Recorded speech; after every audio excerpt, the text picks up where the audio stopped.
Hello dear students, स्वागत है आपका हमारे इस प्यारे चैनल रतन सर बायोलॉजी में। तो आज हम लेकर के आए आपके लिए एक प्यारा सा टॉपिक। कौन सा बच्चों? Difference between aerobic and anaerobic respiration, मतलब ऑक्सी और अनऑक्सी श्वसन के बारे में हम बात करते हैं। तो सबसे पहले हमने एक दो टॉपिक इसके पहले क्या कर दिया है, कंप्लीट कर दिया है, जैसे कि रेस्पिरेशन क्या होता है, ठीक, यानी कि श्वसन क्या होता है। तो हमने क्या बताया था कि ग्लूकोज, यानी कि ग्लूकोज क्या है, फूड मटेरियल है।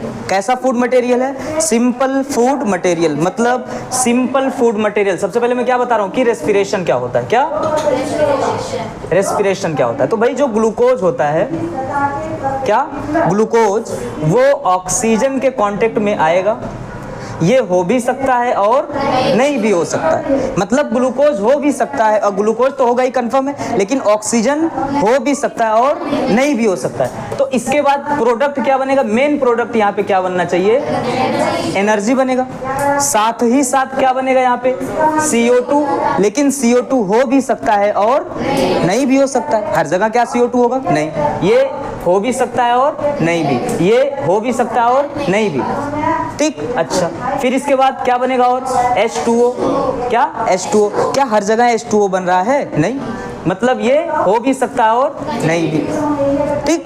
तो सीधा मैं इन सब की बात नहीं कर रहा हूँ, मैं उसी की बात कर रहा हूँ जो कंफर्म है कि ये होगा ही, मतलब 100% क्लियर है कि ये होगा ही होगा, ठीक। तो मतलब मेरा कहने का ये है कि ऐसा केमिकल प्रोसेस जिसमें ग्लूकोज किसमें कन्वर्ट होता है? ग्लूकोज का ब्रेक डाउन होता है टू प्रोड्यूस एनर्जी। एनर्जी को प्रोड्यूस करने के लिए ग्लूकोज का क्या होगा? ब्रेक डाउन होगा। अब मैटर करता है क्या कि जो ये रेस्पिरेशन है, ये पूरा प्रोसेस है, इसमें एनर्जी प्रोड्यूस तो हो रही है। मैटर ये करता है कि कहीं ऑक्सीजन है और कहीं ऑक्सीजन नहीं है, मतलब ऑक्सीजन O2 नहीं है। समझ में आया? अब बात होती है कि भाई अगर ऑक्सीजन के प्रेजेंस में ये काम हो रहा है, अगर ऑक्सीजन के प्रेजेंस में ग्लूकोज टूट रहा है, मतलब एनर्जी बन रही है, तो क्या होगा? ऐसे रेस्पिरेशन को क्या बोलेंगे? एरोबिक रेस्पिरेशन, ठीक। Aerobic respiration. अगर ऑक्सीजन नहीं है, क्या है? ऑक्सीजन नहीं है, फिर भी यहाँ पे एनर्जी बन रही है ग्लूकोज के ब्रेक डाउन होने के बाद, तब ऐसे रेस्पिरेशन को क्या बोलेंगे? एनएरोबिक। क्या ये समझ में आया? आज हमको इन्हीं में क्या पढ़ना है? अंतर पढ़ना है। समझ में आया? मैं डायरेक्ट अगर ये अंतर स्टार्ट करता तो आप यही कंफ्यूज जाते भाई एरोबिक क्या है और एनएरोबिक क्या है। अब समझो कि मतलब ऐसा रेस्पिरेशन जिसमें ग्लूकोज को ब्रेक डाउन करने के लिए ऑक्सीजन की जरूरत पड़ रही है, ऑक्सीजन कंपलसरी है, उसको क्या बोलेंगे बच्चों? Aerobic respiration. और जहां पे क्या है? ऑक्सीजन कंपलसरी नहीं है, ऑक्सीजन की नीड नहीं है, किसके लिए? ग्लूकोज को ब्रेक डाउन करने के लिए। जहां पे ऑक्सीजन की नीड नहीं है उसको क्या बोलेंगे? Anaerobic respiration.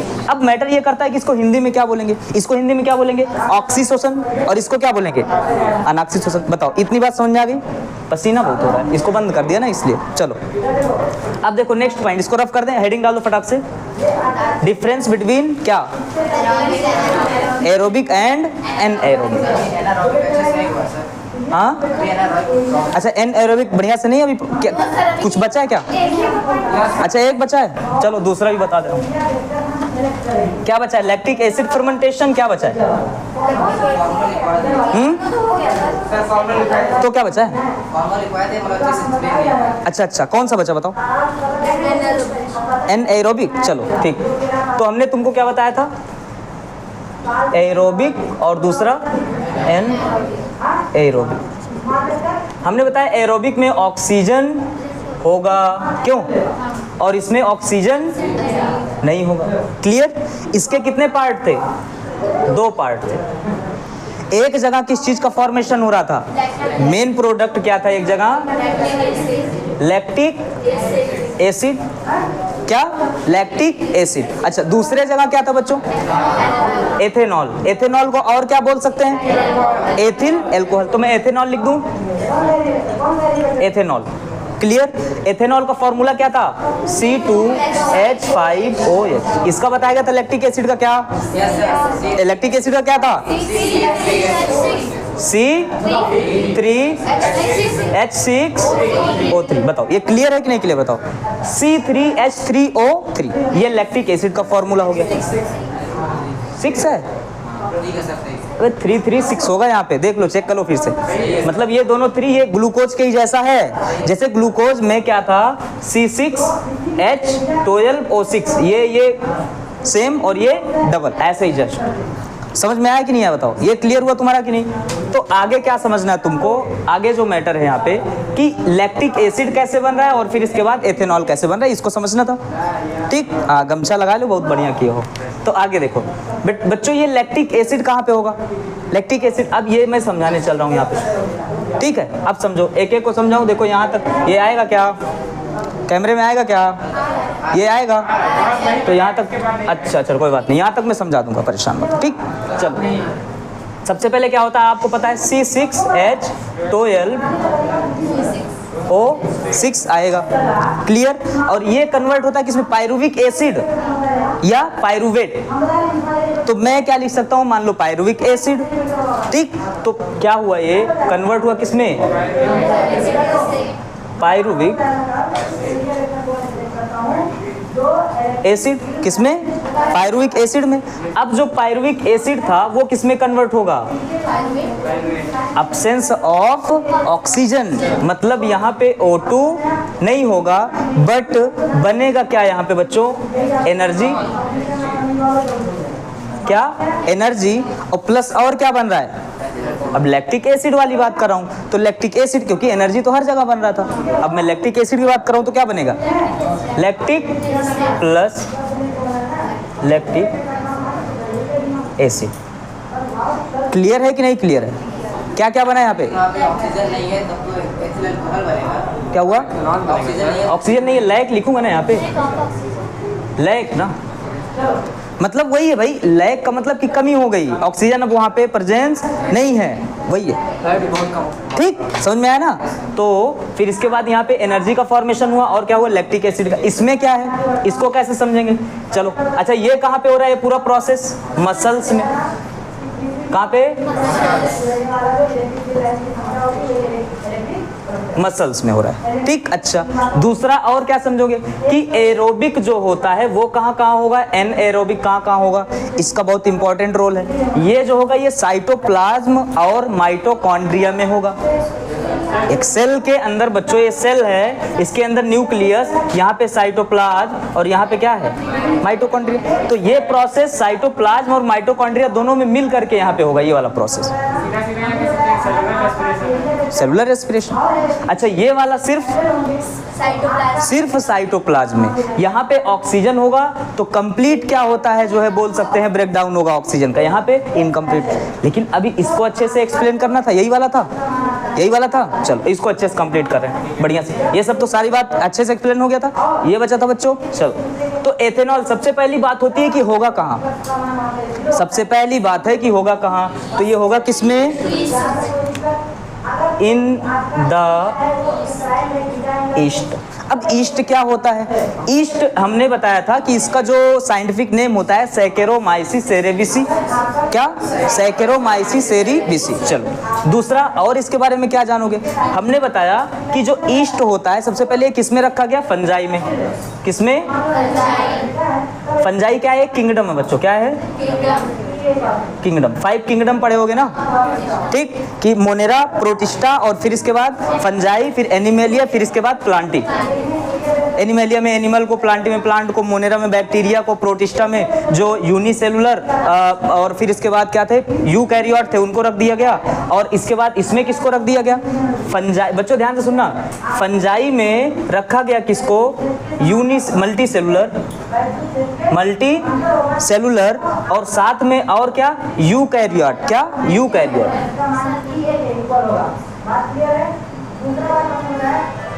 यूकैरियोट आ रहा है कि नहीं आ रहा है? उसमें आ रहा है ना?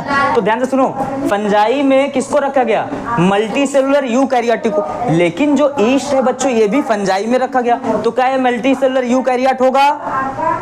क्या ये मल्टी सेलुलर यूकैरियोट होगा? नहीं होगा। यही क्वेश्चन तुमसे फंसा सकता है ना। कि तुम ये पढ़ के गए बच्चों कि फंजाई में वही आएंगे जो क्या होगा, मल्टी सेलुलर यूकैरियोट होगा, और फंजाई में ईस्ट रखा गया तो ये भी वही होना चाहिए, लेकिन ये नहीं है। ये क्या होता है, यूनिसेलुलर। क्या होगा बच्चों, यूनिसेलुलर। समझ में आया क्या? ठीक, कि इनको कहाँ पे रखा गया, फंजाई में, और ये क्या होता है, यूनिसेलुलर यूकैरियोट। मतलब ये एक्सेप्शन है कि नहीं, अपवाद है कि नहीं, है ना? समझ में आया किसके अंदर होगा ये एथेनॉल, किसके अंदर बनेगा, फंजाई के अंदर बनेगा। कैसे बनेगा ये समझो, कैसे बनेगा इसको समझो।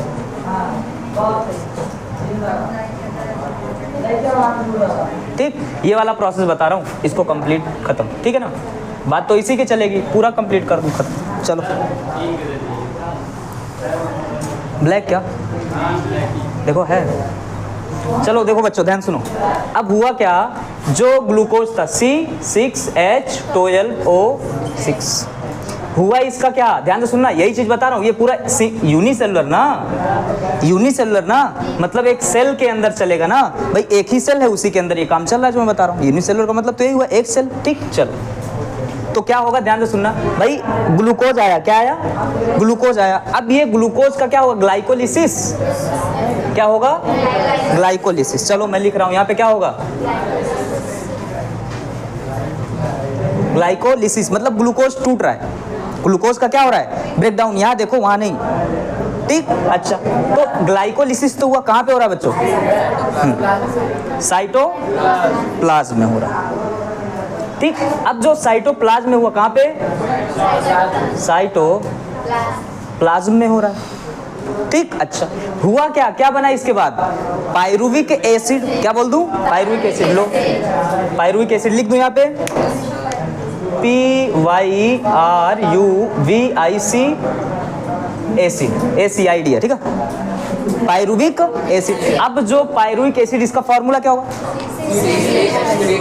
C3H4O3। देखो पायरुविक एसिड अलग अलग है, थोड़ा सा एक हाइड्रोजन का अंतर है दोनों में बच्चों, ध्यान से सुनना। लेकिन मेन तुम्हारे बुक में क्या लिखा होगा, इससे मैटर नहीं, तुम्हारे बुक में लिखा होगा कि ये C6 मॉलिक्यूल और ये C3 मॉलिक्यूल। बताओ ये लिखा गया होगा कि नहीं, है ना? तो समझ में आया ना भाई, यहाँ पे C6 मॉलिक्यूल है, कार्बन 6 है, और यहाँ पे क्या है, C3 मॉलिक्यूल। क्लियर? अच्छा, अब ये क्या होगा, अब ये क्या होगा, क्या माइटोकॉन्ड्रिया में जाएगा क्या, नहीं, बहुत मारेंगे, माइटोकॉन्ड्रिया में नहीं जाएगा बेटा, यहाँ पे ये माइटोकॉन्ड्रिया में चला जाता था, ऑक्सीजन वाले में, एरोबिक में। यहाँ पे ये कहाँ होगा, सारा साइटोप्लाज्म में, ये भी काम साइटोप्लाज्म में और ये भी काम साइटोप्लाज्म। समझ में आया कि नहीं?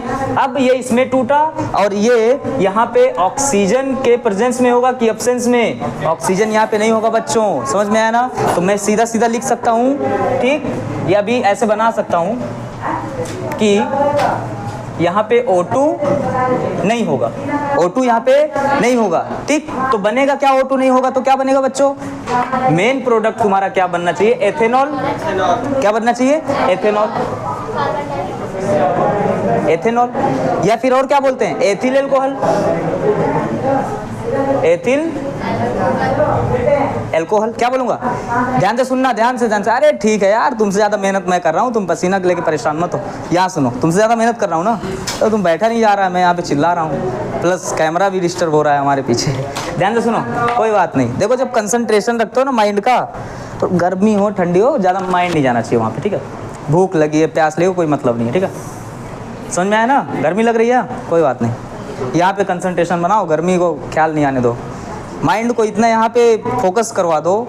मैं भी तो कर रहा हूँ, तो तुम भी करो। दे चलो, एथेनॉल, ठीक, क्या बना, एथेनॉल, और फिर इसके बाद क्या बना, एथिल एल्कोहल। समझ में आया क्या? चलो, अब बेटा इसका फॉर्मूला क्या था, फॉर्मूला अगर मैं इसका लिख दूं तो क्या होगा, C2H5OH, ये इसका फॉर्मूला हो गया। मतलब C6 मॉलिक्यूल टूटा C3 में, प्रोडक्ट क्या बना, C2 मॉलिक्यूल का। समझ में आया क्या? आया कि नहीं ये कैमरे में आ रहा है? अच्छा ठीक है, अभी रिकॉर्ड हो रहा है कि नहीं? नहीं तो पता लगे रिकॉर्ड ही नहीं हो रहा है। चलो बच्चों, फिर इसके बाद नेक्स्ट पॉइंट क्या समझ में आना चाहिए तुमको, कि जो ये एथेनॉल है ये तो बन गया, मेन प्रोडक्ट एथेनॉल बना, साथ में और क्या बनेगा भाई, एनर्जी भी तो बनेगी। क्या एनर्जी, क्या बना, एनर्जी प्लस CO2। मतलब ये रेस्पिरेशन कौन कर रहा है, ये रेस्पिरेशन कर रहा है, कहाँ गया ये, ईस्ट। कौन कर रहा है, ईस्ट। तो ये किसके अंदर बन रहा है, ये पूरा प्रोसेस ये किसके अंदर बन रहा है, ईस्ट के अंदर बन रहा है। ईस्ट ने क्या किया, ग्लूकोज लिया, ऑक्सीजन की आवश्यकता उसको नहीं है, उसने क्या किया, इसको पहले पायरुविक एसिड में कन्वर्ट किया, ऑक्सीजन नहीं है कोई बात नहीं, एथिल अल्कोहल बना दिया और एनर्जी बना दिया CO2। बेटा CO2 निकाल दिया। अब जब ईस्ट या खमीर को तुम आटे में डाल देते हो तो उसके बाद क्या होता है, आटा थोड़ी देर बाद मुलायम हो जाता है। क्यों मुलायम हो गया, क्योंकि ये भर भर के रेस्पिरेशन कर रहा है, प्रोड्यूस कर रहा है CO2। क्या प्रोड्यूस कर रहा है, CO2। अब CO2 को बाहर भी तो निकलना है, तो आटा क्या हो जाता है, मुलायम हो जाता है, डो बन जाता है बढ़िया मुलायम एकदम मस्त। समझ में आया कि नहीं आया बताओ। तो डबल रोटी या फिर ब्रेड जब बनाते हैं तो उसमें क्या डालते हैं, तो जब तुम ब्रेड लेते हो, ब्रेड उसको देखो थोड़ा सा ऐसे क्या होता है बेटा, छिद्रित होता है ना। वो क्यों, क्योंकि वो ऐसे पूरा पूरा ऐसे रहा होगा। ध्यान से सुनो मैटर क्या था, ऐसे आटा वो पहले डो बना दिए होंगे, ठीक। उसके बाद क्या किए, उसको जो है मशीन के हिसाब से, मतलब उसको सांचे के हिसाब से सेट किए इतना बड़ा, ठीक। उसके बाद क्या कर दिए, उसको जो है ऐसे कट कर दिए, पकाने के बाद कट कर दिए। तो ये जो इतना मिला, ये एक पीस मिला था, ये क्या मिला, एक पीस मिला। टोटल वो इतना बड़ा टोटल था। अब समझ में आया ना। तो ऑक्सीजन निकला होगा ना, ऑक्सीजन पूरे में, सॉरी कार्बन डाइऑक्साइड निकला होगा ना, कार्बन डाइऑक्साइड निकला होगा तो क्या होगा यहाँ पे भाई, छिद्र बनेंगे कि नहीं बनेंगे, वही था बेटा। तो क्या ये समझ में आ गया कि एनएरोबिक रेस्पिरेशन में क्या होता है। कैमरे पे तो बहुत ज़्यादा ध्यान नहीं था, समझ में आया कि उड़ गया, किसको नहीं आया ये बताओ, किसको नहीं आया, बिना परेशानी के बताओ बेटा, नहीं आया, क्या नहीं आया, खड़े हो जाओ बच्चों, खड़े हो जाओ जल्दी। क्या होता है, क्या होता है, यही ना, क्या होता है हमको बोलना पड़ रहा है। यस ईस्ट, मैं बोलूँ क्या होता है, सर ये फंजाई क्या होता है। पूरा क्वेश्चन करना बेटा, पूरा क्वेश्चन करना चाहिए कि ईस्ट के बारे में क्या नहीं समझ में आया, स्पेलिंग प्रॉब्लम कि लिखा क्या है, कि कहाँ मिलता है, क्या प्रॉब्लम, ये तो बोलो। ईस्ट तुमको समझ में नहीं आया क्या होता है ना, कोई बात नहीं। देखो बेटा, पूरे दुनिया में 17 से 18 यानी 1.7 to 1.8 मिलियन लिविंग ऑर्गेनिज्म हैं। लिविंग ऑर्गेनिज्म मतलब सिर्फ लिविंग ऑर्गेनिज्म, इतने टाइप के लिविंग ऑर्गेनिज्म हैं, इतने प्रकार के जीव हैं। कितने, 1.7 to 1.8 मिलियन, इतने प्रकार के जीव अभी तक खोजे गए भाई, ठीक। चलो अब इतने के बारे में पढ़ पाना क्या है, संभव नहीं है। तो ये हमारे लिए क्या अच्छा है कि इनको सिमिलरिटी के आधार पे एक ग्रुप में रख दें और उस ग्रुप की स्टडी कर लें, एक लोग को उठा के स्टडी करें, सबके बारे में पता चल जाए। तो इसलिए इनको क्लासिफाई किया गया किसमें, 5, बैठ जाओ 5 किंगडम में बेटा। जितने भी एनिमल आए सबको उठा के रख दिए 5 किंगडम में। किसमें, 5 किंगडम में, मतलब 5 ग्रुप में। इसमें सबसे पहला ग्रुप आया बेटा मोनेरा, ध्यान से सुनो। दूसरा क्या है बेटा, प्रोटिस्टा। बच्चों तीसरा क्या आया, फंजाई। बेटा चौथा क्या आया, हाँ एनिमेलिया। और फिर इसके बाद लास्ट प्लांटी। क्या आया, प्लांटी। समझ में आया। इसमें किसको रखा गया, इसमें ऐसे ऑर्गेनिज्म को रखा गया जो यूनिसेलुलर प्रोकैरियोट थे। क्या, अब समझ में नहीं आया, यूनिसेलुलर, उनकी पूरी शरीर केवल एक सेल की बनी थी और जो उनका सेल था बहुत पुराने टाइप का था, मॉडिफाई। अब तो बढ़िया मोबाइल आ गया मस्त, इसे टच वच करके बढ़िया फ़ोन करते रहो। पहले वायर लगा होता था, उठाते थे उसको बढ़िया, और ये सिस्टम यहाँ रखा है, उठा के बढ़िया, तब दूर भी नहीं जा सकते, समझे ना। मतलब मॉडिफिकेशन सेल में अब हो गया। तो पुराने वाले सेल को प्रोकैरियोट बोलेंगे बेटा। मतलब मोनेरा में किसको रखा गया, तो समझो मोनेरा में किसको रखा गया बेटा, ध्यान से सुनना, बात नहीं करना। यूनिसेलुलर प्रोकैरियोट को, यूपी को रख दिया गया, यूपी बोर्ड को, समझ में आया ना। यूनिसेलुलर प्रोकैरियोट को, इसमें यूनिसेलुलर को तो रखा गया, लेकिन बेटा इसमें आ गया यूकैरियोट। ध्यान से सुनना, इसमें यूनिसेलुलर नहीं, मल्टी सेलुलर बट यूकैरियोट। इसमें multi cellular but eukaryote, multi cellular but eukaryote. अब ध्यान से सुनो, समझ में आया क्या। ठीक। हाँ हाँ हाँ, तो क्या, ओह माय गॉड, यूकैरियोट, अच्छा यू लिख दिया हमने, यूकैरियोट, ई, हाँ गुड गुड, ई। समझ में आया ना? अब समझो मैटर क्या था कि ईस्ट जो था किसका मेंबर है, ईस्ट बेटा मेंबर है किसका, फंजाई का। अब समझ में आया क्या? समझ में आ गया ना? ईस्ट किसका मेंबर है, फंजाई का। और फंजाई में किसको रखा गया था, ईस्ट के अलावा भी कई सारे थे, लेकिन होना क्या चाहिए, मल्टी सेलुलर और यूकैरियोट। और ये क्या है, यूनिसेलुलर यूकैरियोट। समझ में आया ना? तो ये बेटा इसी के ग्रुप का एक अपवाद है ये फंजाई। अब समझ में आया ना? अब क्लियर हुआ कि नहीं? अब कोई दिक्कत तो नहीं है? अब समझ में आ गया कि इसी ईस्ट के बारे में हम स्टडी करें तो ये पता चला कि जब ये रेस्पिरेशन करता है ना तो हमारे जैसे CO2 H2O और एनर्जी बना के काम खत्म नहीं कर देता बेटा। ओए बात नहीं करना बेटा, मैं कह रहा हूं कि जब इनको उठाया गया, इनके बारे में स्टडी करा गया तो ये पता चला कि जब हम सांस लिए गया ऑक्सीजन गया, खाना खाए ग्लूकोज गया, हम में क्या बना, कार्बन डाइऑक्साइड, H2O और एनर्जी। लेकिन इनमें ऐसा नहीं हुआ, ये ऑक्सीजन लिए ही नहीं, ऑक्सीजन लिए ही नहीं, सिर्फ क्या लिए, ग्लूकोज। और इनमें बन क्या गया, एथेनॉल, एनर्जी और CO2। अब समझ में आया? तो जब ऑक्सीजन नहीं लिए तो आ गया किसके अंदर, एनएरोबिक रेस्पिरेशन के अंदर है। बताओ समझ में आ गया क्या? पूरी शर्ट अगर मरोड़ दूं एक बार करके ना तो लगभग गिलास भर जाएगा और फिर चरणामृत बांटूंगा। चलो जल्दी करो बेटा, नोट करो इसको। नोट क्या देख लेना, लेक्चर में स्क्रीनशॉट ले लेना, ठीक है? लेक्चर में देख लेना, स्क्रीनशॉट ले लेना। अब तो तुम्हारे लिए तो आसान काम हो गया। अरे मुंह काहे बना रही है? अब तो आसान काम हो गया, लेक्चर में जाके फटाक से स्क्रीनशॉट ले लो। नहीं समझ में आया फिर से देख लेना। आज तो मान लो थोड़ा इसकी वजह से डिस्टर्बेंस, कल इसको पूरा मैं सेट कर दूंगा यहाँ पे, कैसे क्या करना है, कैमरा कहाँ लगना है, सब कुछ, ठीक है? चलो तो बेटा ये हो गया। अब जो पढ़ाना था अब वहाँ आज चल रहा हूँ। अब इसमें डिफाइन तो पहले ही कर दिया, पढ़ाएंगे क्या, पढ़ा कुछ और दिया। कोई बाहर वाला कोई लेक्चर देखेगा तो क्या सोचेगा पता है? हाँ? नहीं कोई बात नहीं बेटा, कोई बात नहीं। चलो बेटा नेक्स्ट। अरे रिकॉर्ड हो रहा है? कोई बात नहीं, ठीक।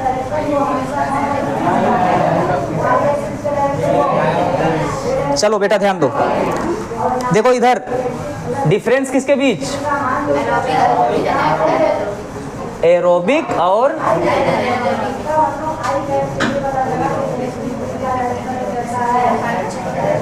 आ रहा है बेटा, ये आ रहा है, आ रहा है ना? चलो यहाँ पे VS, हाँ वो रील वाला है ना, उसका मतलब वही होता है कि इन दोनों में क्या मैटर क्या है, ठीक। अब समझो बेटा, अब तुमने समझा कि बेटा ये ऐसे शॉर्ट रूप में लिख दे रहे हैं, मतलब शॉर्ट टाइप में, कम टाइम में लिख दे रहा हूँ मैं, ठीक है? कि पूरा लिख दूँ, समझ जाओगे ना? मेरा कहने का मतलब प्रेजेंस ऑफ ऑक्सीजन, तो मैं इसको क्या कर दूँ, तुम्हें समझ में आना चाहिए। ऑक्सीजन के प्रेजेंस में होता है, मतलब इसमें ऑक्सीजन होगा। अच्छा, ये ऑक्सीजन के प्रेजेंस में नहीं होता है बच्चों। पहला पॉइंट क्लियर हुआ कि नहीं? पहला अंतर, दोनों में पहला अंतर क्या है कि इसमें ऑक्सीजन की जरूरत होगी, यहाँ जब ग्लूकोज ब्रेक डाउन होगा तो ऑक्सीजन की जरूरत होगी। अच्छा, यहाँ जब ग्लूकोज ब्रेक डाउन होगा तो ऑक्सीजन की जरूरत बेटा नहीं होगी। चलो ये क्लियर है कि नहीं क्लियर? अच्छा, दूसरा ये कि कहाँ हो रहा है, ये कहाँ हो रहा है, ये cytoplasm and mitochondria, cytoplasm and mitochondria. भटक रहा है, ये भटकती आत्मा था। चलो तो ये कहाँ पे होगा, in the cytoplasm and mitochondria. बताओ समझ में आया कि नहीं? कहाँ हो रहा है बेटा? साइटोप्लाज्म और माइटोकॉन्ड्रिया दोनों में हो रहा है ये, ठीक। अच्छा, ये साइटोप्लाज्म ओनली कहाँ बेटा? Cytoplasm only. समझ में आया क्या? समझ में आ गया कि नहीं? ओनली साइटोप्लाज्म में। अच्छा, क्या इसमें कंप्लीट ब्रेकडाउन हो रहा है ग्लूकोज का? बेटा ऑक्सीजन है तो कंप्लीट ब्रेकडाउन होगा, ऑक्सीजन नहीं है तो इनकम्प्लीट ब्रेकडाउन होगा। समझ में आया? अच्छा, 2 पॉइंट यहीं से तुम्हारे लिए जनरेट हो रहा है। पहला मतलब तीसरा पॉइंट क्या है कि complete break down of glucose. Glucose का बेटा कंप्लीट ब्रेक डाउन हो रहा है और यहाँ पे इनकम्प्लीट ब्रेक डाउन।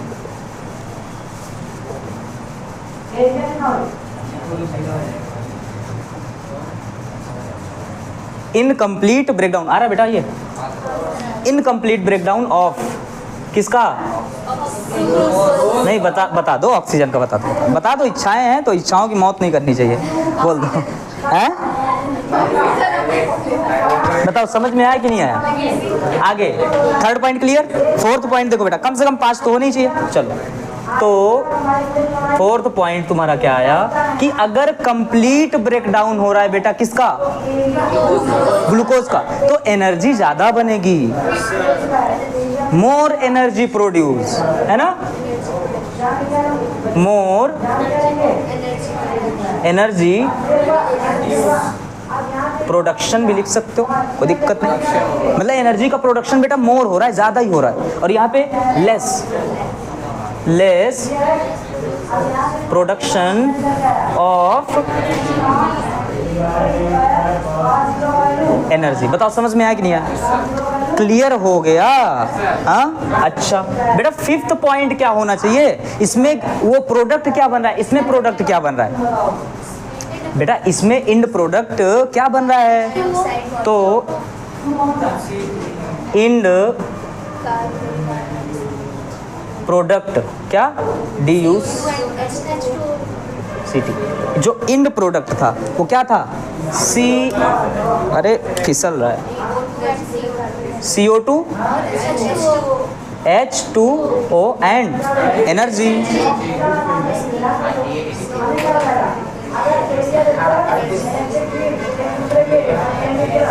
बताओ समझ में आया क्या? मतलब CO2 H2O और एनर्जी बन रहा है इंड प्रोडक्ट। अच्छा बेटा यहाँ पे क्या होगा? यहाँ पे इंड प्रोडक्ट पहला, दूसरा, तीसरा, चौथा और पांचवा, है ना? चलो, इंड प्रोडक्ट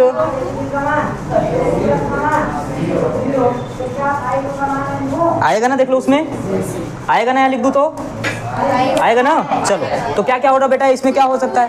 अब ध्यान से सुनो। हाँ, यानी कि मैं इसको A और B में कन्वर्ट कर दूं, है ना? अच्छा, तुमने देखा ईस्ट में क्या बन रहा था? Ethyl alcohol. बेटा ईस्ट में क्या बन रहा था? एथिल एल्कोहल और साथ में एनर्जी। एनर्जी तो कॉमन हो गया, ठीक? तो मैं क्या लिख दूं? Ethyl alcohol. बताओ सबको समझ में आ रहा है क्या? Ethyl alcohol. उसको नहीं समझ में आ रहा, कब? गर्मी ज़्यादा लग रही है उसको, गर्मी समझ में नहीं आ रही। कोई बात नहीं, काय हो रहा पता है? समझ में आया ना? कोई बात नहीं, चलो। अरे मेरे को भी तो लग रहा है, मैं कितना मेहनत कर रहा हूँ, मुझे देख के कम से कम तुम लोग शांत बैठे रहो गधों। चलो बेटा, देख रहे हो हाथ में पसीने हो रहे हैं, आज तक ऐसा। चलो, मुंह पे अगर लगा लिया तो ये ब्लैक है पूरा। चलो देखो, एथिल एल्कोहल हो गया, प्लस इसके बाद लैक्टिक एसिड, प्लस इसके बाद और क्या बेटा? एनर्जी एंड ये इनके क्या हैं? नहीं, मैं साथ में नहीं किया हूँ, अलग कर दिया उसको। नहीं समझे? साथ में लिखना बेटा तो लिख सकते हो तुम, लेकिन मैं इसको अलग लिख दिया कि अच्छा लैक्टिक एसिड में एनर्जी नहीं बनती है, चलो कोई बात नहीं, इसको इसमें कर दिया। लो, एनर्जी CO2 इसमें बनेगा ही बनेगा, एनर्जी CO2 इसमें बनेगा और इसमें एनर्जी। बोलो अब ठीक है? मतलब हमने केवल लिख दिया, कोई बात नहीं, मतलब समझ में आ गया ना? बस और क्या चाहिए बच्चों? समझ में आया? चलो फिर से देख लो बेटा, एरोबिक रेस्पिरेशन और एनएरोबिक रेस्पिरेशन में डिफरेंस क्या है कि यहाँ ऑक्सीजन, साथ में बोलना, यहाँ ऑक्सीजन की जरूरत होगी और यहाँ ऑक्सीजन की जरूरत थोड़ा स्लो। यहाँ पे बेटा ये जो प्रोसेस है एरोबिक रेस्पिरेशन, ये कहाँ होगा? साइटोप्लाज्म और माइटोकॉन्ड्रिया के अंदर। ये कहाँ पे होगा? ओनली साइटोप्लाज्म में। मतलब ये मोनली मत पढ़ देना इसको, ये ओनली है और साइटोप्लाज्म सिर्फ यहाँ तक है, नहीं को मोनली। ठीक ठीक, आगे बेटा इसमें कंप्लीट ब्रेकडाउन ऑफ ग्लूकोज, इसमें ग्लूकोज का कंप्लीट ब्रेकडाउन हो रहा है। क्लियर? चलो आगे, इसमें क्या हो रहा है बेटा? Incomplete breakdown of glucose. ठीक, अच्छा कंप्लीट ब्रेकडाउन होगा तो एनर्जी बेटा मोर देन, मतलब ज्यादा ही एनर्जी बनेगी इसकी तुलना में। ठीक, अच्छा यहाँ पे इनकम्प्लीट ब्रेकडाउन हो रहा है तो क्या होगा? लेस एनर्जी बनेगी। अच्छा यहाँ पे इन प्रोडक्ट, अब तुमको पता है कि ये हमारे अंदर जो भी चीजें बन रही है वही इन प्रोडक्ट है, मतलब हमको ऑक्सीजन की जरूरत है। तभी तो हॉस्पिटल में जाओ तो बड़ा बड़ा सिलेंडर लेके नीचे खोस के निकले रहते हैं, वो जो क्या कौन रहता है वो पेशेंट। पेशेंट क्या होते हैं? लगाए ऑक्सीजन मास्क, बड़ा सा गैस सिलेंडर लिए, उस सिलेंडर में क्या भरा हुआ है? ऑक्सीजन। क्यों? भी जान रहे हैं अगर ये नहीं हुआ ना तो ये नहीं बनेगा, अगर ये नहीं हुआ तो ये नहीं बनेगा, फिर तो क्या ही होगा।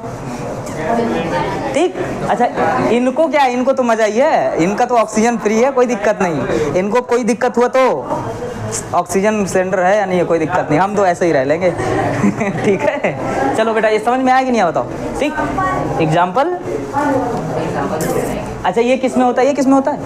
अबे गधों, एग्जाम्पल लिखो बेटा। ये all higher animal, higher animal, समझ रहे हो कि नहीं समझ रहे हो? ठीक, अरे एग्जाम्पल लिख लो एनिमल, और फिर इसके बाद प्लांट्स में भी यही काम हो रहा है, प्लांट्स में भी तो ये काम चल रहा है, एनिमल में चल रहा है, ह्यूमन तो एनिमल के ही अंदर आएगा, तो लिख लो plant and animal, plant and animal. ठीक बेटा, इसका एग्जाम्पल क्या लिखोगे बच्चों? इसका एग्जाम्पल, इसका एग्जाम्पल यहाँ लिख दो, इसका एग्जाम्पल वही लिख लो, ईस्ट, ईस्ट वगैरह।